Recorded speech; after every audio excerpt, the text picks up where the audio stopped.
रायगड, स्वराज्याची राजधानी, छत्रपती शिवरायांचा राज्याभिषेक पाहिलेला किल्ला. या किल्ल्याचं पहिलं नाव होतं रायरीचा डोंगर. हा किल्ला चंद्रराव मोरे यांच्या ताब्यात होता. नंतर शिवरायांनी 15 मे 1656ला हा किल्ला जिंकून घेतला. आज आपण महाराजांच्या दरबारात म्हणजेच रायगड किल्ल्यावर जाणार आहे. सगळं सामान घेऊन आम्ही लगेच निघालो. गाडी जवळ पोचताच लगेच आम्ही सामान ठेवण्याची सुरुवात केली.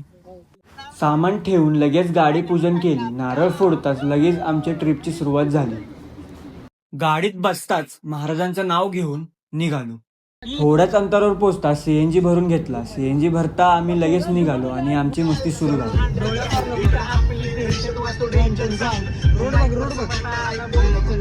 मस्ती करून आम्हाला भूक लागली होती. रस्त्यावर एक ढाबा पाहून तिथे नाश्ता केला. नाश्ता करून अंगात सुस्ती झाली होती. थोड्याच अंतरावर आम्हाला स्वराज्याची राजधानी रायगड किल्ल्याचे प्रवेशद्वार दिसले. हे पाहून अंगात एक नवीनच ऊर्जा आली.